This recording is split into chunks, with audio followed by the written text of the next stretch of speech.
ادرک کے فائدے۔ نمبر 1، معدے کے جملہ امراض میں ادرک مفید ہے۔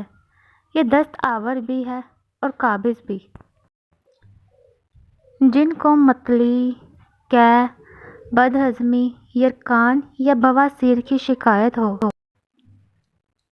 تازہ پیسی ہوئی آدھی ادرک میں 1 چمچ پانی، 1 چمچ لیموں کا رس، 1 چمچ پودینے کا رس اور 1 چمچ شہد ملا کر دن میں 3 مرتبہ چاٹ لیں۔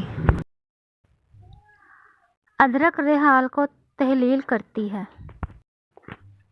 پیٹ کا درد اور اپھاڑا دور کرنے کے لیے بھی ادرک کھائی جاتی ہے۔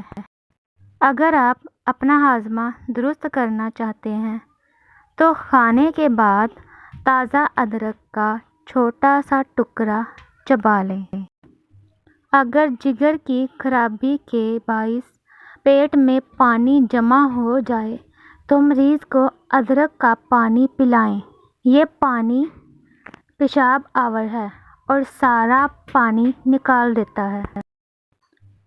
ادرک سے زبان کی میل بھی اترتی ہے اور معدہ بھی کئی بیماریوں سے پاک رہتا ہے۔ ادرک انتڑیوں کی سوزش بھی ختم کرتی ہے۔ بھوک کم لگنے کی صورت میں بھی ادرک کا استعمال کریں۔ Thanks for watching.